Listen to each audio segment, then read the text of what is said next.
From trauma to joie de vivre. How is that possible? Welcome to Post-Trauma Secrets and Decluttering, where we go behind the scene and reveal how to free yourself. Come and discover the 4 dimensions of a decluttering journey with your hosts, Valerie and JM Tetro. Hey, what's up? Ever wonder why you can't get rid of clutter? Today, we are unraveling the connection between clutter and trauma. Have you ever heard the expression, a cluttered mind in a cluttered space? Today, we are diving into the startling connection between clutter and trauma. Listen, first, you all know trauma. But let's just set the boundaries of trauma, and for this video, we'll talk about the same thing. Fair? Also, we'll look at its effect on the brain, the emotion, plus talk about clutter and explore its negative impact on your mental health. To understand what is the connection between trauma and clutter, we first need to define trauma and clutter.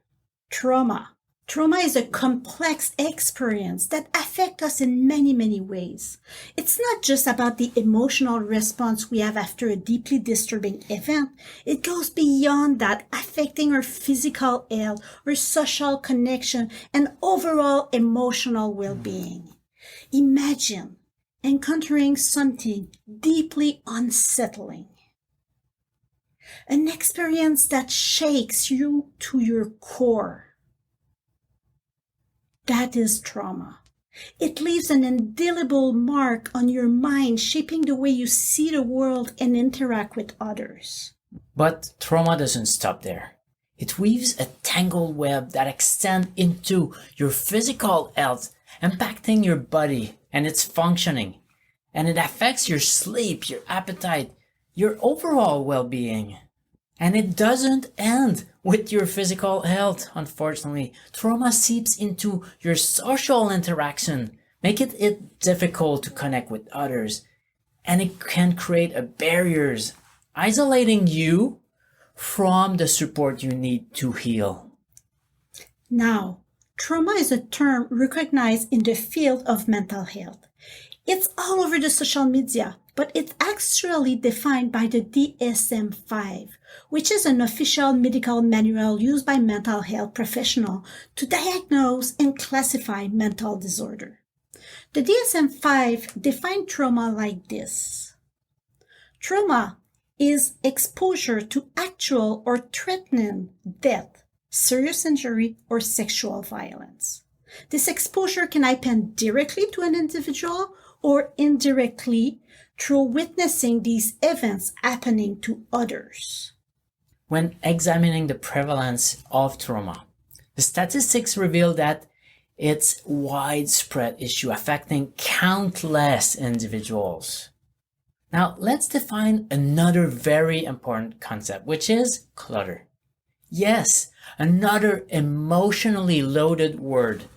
Clutter is a term often used to describe disarray or an overabundance of items. It takes on many forms and it can manifest in various aspects in our lives. It's not just about having too many things. It's a complex mental framework. Clutter can be seen as undesired, tolerable, or even detrimental state in your lives. Its etymology suggests a negative connotation of being crowded, untidy, or disorganized. But for some, it may be a way of life, an emotional attachment to the thing they've accumulated.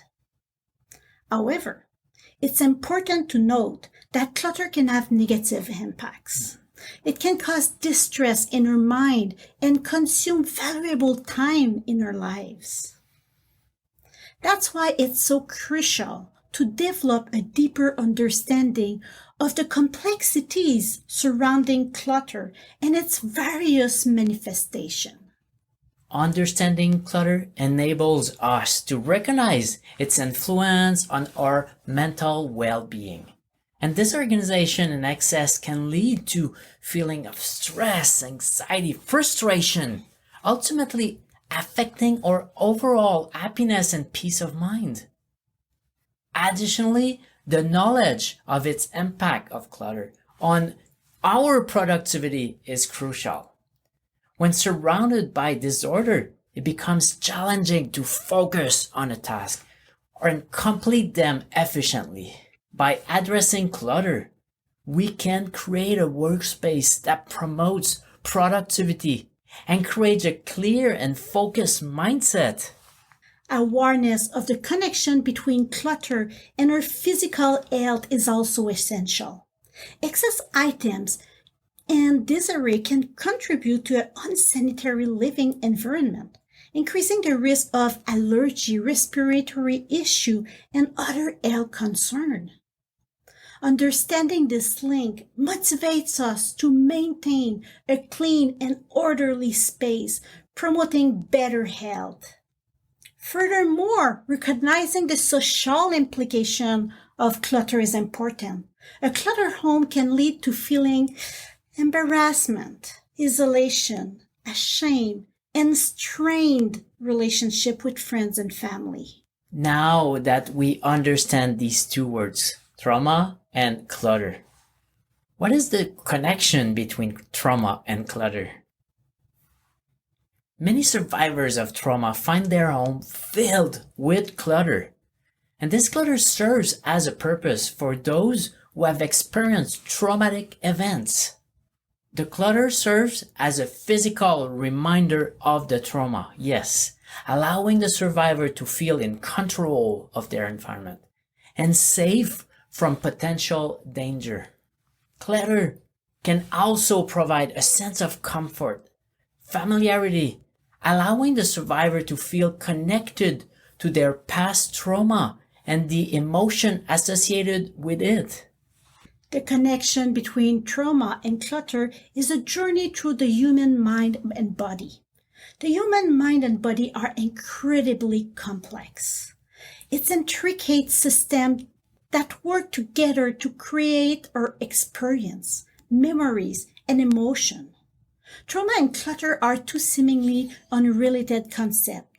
However, they both have the power to alter the body, rewire the neural pathway, and change our mindset, habits, routines, and behaviors. These transformations ultimately affect our paradigm, or our paradigm are the way we perceive and understand the world around us.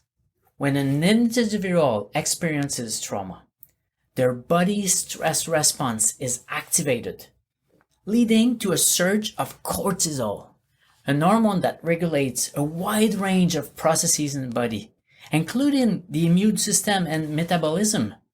And this stress response can lead to changes in the neural pathway, affecting the way our brain processes information and emotions. So over time, these changes can alter individual mindset, habits and routines and behaviors, ultimately affecting their whole paradigm. Similarly, clutter, which refers to a disorganized and chaotic living or working environment, can also impact the body and mind. Clutter can lead to feeling of stress, anxiety, overwhelm, shame, which in turn can activate the body stress response and increase the cortisol level. When cortisol level remains elevated over an extended period of time, this can have detrimental effect on the executive function, including attention, memory, and decision making. As a result, clutter can lead to change in neural pathway, mindset, habits, routines, and behavior, ultimately influencing an individual paradigms. The relationship between stress, cortisol, and executive function play a significant role in understanding the connection between trauma, clutter, and paradigms. When an individual experiences a stressful event, such as trauma or living in a cluttered environment, their body's response to stress is activated. This response leads to an increase of cortisol level, which can have a wide range of effect on the body, impairing executive function. And your executive function are your cognitive processes that allows us to plan, organize, or execute tasks effectively every day. So individual may experience difficulty with attention, with memory, with decision making when executive function are compromised due to elevated cortisol level. In turn, these cognitive challenges can lead to changes in the mindset, habits, routine, and behavior again, which ultimately affect one's paradigms. By recognizing the profound impact of clutter and trauma on our lives, we can begin to take steps to heal, declutter, and ultimately create a more balanced, harmonious existence. We holistic decluttering and organizing experts, as well as brain scientists, health professionals, have noticed and documented this profound connection between clutter, trauma, and neurological health. At the heart of these relationships lies a compelling theory that posits environmental stress as the critical link between clutter, trauma, and neurological well-being. In essence, when individuals find themselves in cluttered environment like their home, their office, their car, their senses can become overwhelmed by the chaotic surroundings. This sensory overload in turn activates the stress response system within the brain, specifically targeting the amygdala. For those who have endured trauma, this stress response is often heightened, resulting in an amplified sensitivity to disorganized space. To truly comprehend the mechanics of this relationship, it is necessary to examine the reasoning behind this theory. So trauma as a life-altering event can have a profound and lasting event on an individual brain function, as we discussed, especially in the prefrontal cortex and the amygdala. The prefrontal cortex, which is responsible for executive function like decision-making, impulse control, may become compromised when a person experiences trauma. Consequently, this impairment can hinder an individual's ability to effectively manage their living space and maintain a clutter-free environment. So, in conjunction with the compromised prefrontal cortex, an overactivated amygdala further exacerbates the issue. As the amygdala plays a pivotal role in the stress response, its hyperactivity can intensify a person's reaction to clutter, establishing a perpetuating cycle of anxiety and disorganization ever and ever. And this vicious cycle can result in a constant state of unease for the affected individual, and that impairs their overall neurological health and well-being. For those who have experienced trauma, the interplay between clutter and their neurological health can significantly impact their daily life. Struggling to maintain a well-organized environment like their home can lead to increased stress level, diminished mental clarity, and hindered productivity at work, for example. Moreover, the constant anxiety and agitation experienced by these individuals can exacerbate pre-existing mental health conditions or even contribute to the development of new ones. If you want to understand more about the connection between clutter and trauma, we recommend you to read Put That Stuff Down, where we get an exploration of the tangled relationship between trauma, PTSD, decluttering, weaving together personal stories, psychological insight, and practical advice. And the book underscores the importance of readiness and commitment in embarking on the decluttering journey. Ultimately, Put That Stuff Down offers a deeply human and insightful perspective on the intertwined path of healing, decluttering, and personal growth. There's also Put That Stuff Down Too. Yes, Put That Stuff Down Too, where we delve into the world of holistic decluttering, exploring the connection between trauma, clutter, and personal growth. And it's divided in 5 parts. Part number 1. We define trauma, clutter, and holistic decluttering, highlighting the benefit of this comprehensive approach. Now, in part number 2, we explore the intersection of stress, trauma, and clutter. Understanding how clutter can manifest as a coping mechanism. And we discuss resilience building strategies and the pursuit of emotional stability. Part 3 uncovers the roles of mindfulness and personal growth in decluttering and facing the transformative power of aligning your space with your values. Oh, and part 4 focuses on efficient time management, organization, and adoption of minimalist and eco-friendly practices for a sustainable lifestyle. That brings us to part 5. We offer practical strategies for decluttering and maintaining a clutter-free space, addressing common challenges. Put That Stuff Down too inspires reader to embark on their decluttering journey, leading to emotional healing, personal growth, and newfound clarity. You can find the link to these books in the description of this episode. So today, we've unveiled the connection between trauma and clutter. We define trauma and its effect on the brain, emotion, as well as define clutter and explore its negative impact on mental health overall. We also provided you with resources to dive more into the missing link between trauma and clutter. When it comes to managing these issues, seeking professional support can be an incredible, valuable strategy.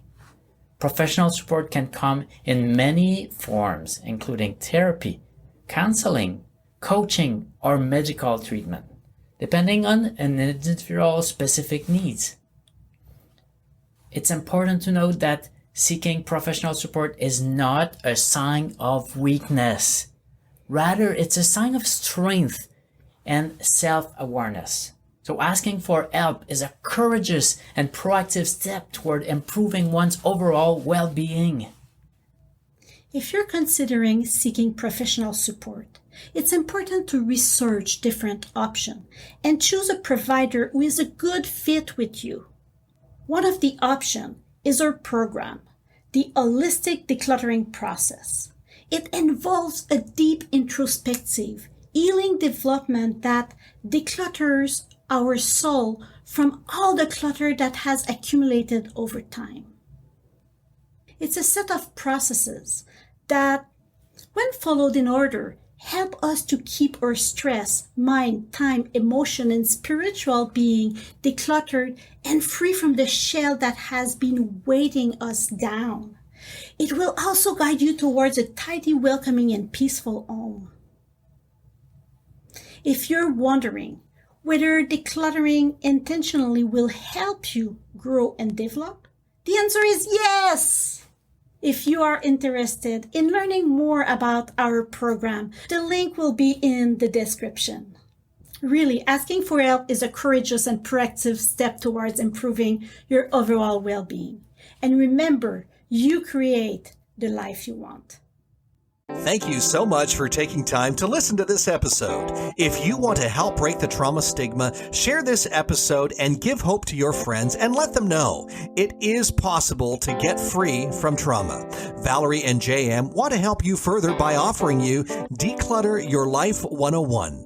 Be sure to go to dowellht.com/free yourself. That's dowellht.com/free yourself to get your free quick summary and start your decluttering journey. Thanks again for tuning in, and be sure to join us next time to discover another secret on post-trauma secrets and decluttering.